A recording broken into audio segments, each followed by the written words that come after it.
Մինչ կենտրոնական ընտրական հանձնաժողովը հաշվում էր քվեները, քաղաքացիական պայմանագիր կուսակցության վարչապետի թեկնածու Նիկոլ Փաշինյանը շտապել է հայտարարել, թե իրենք հաղթել են, ավելին, ձևավորելու են միանձնյա կառավարություն։ Այդ պահին ընտրական հանձնաժողովը ներկայացրել էր միայն 400 ընտրատեղամասերի արդյունքներ, որը կազմում էր քվեների ընդամենը 10%-ը։ Հաղթել է քաղաքացիական պայմանագիր կուսակցությունը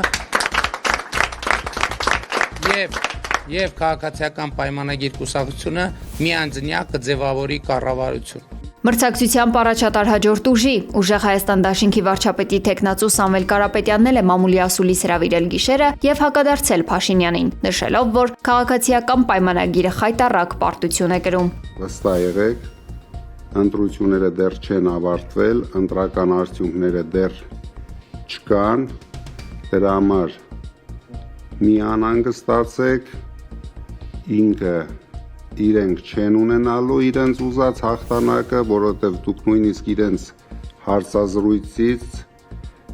իրենց դեմքերի արտահայտություններից արդեն կռահեցիք, որ իրենց գործերը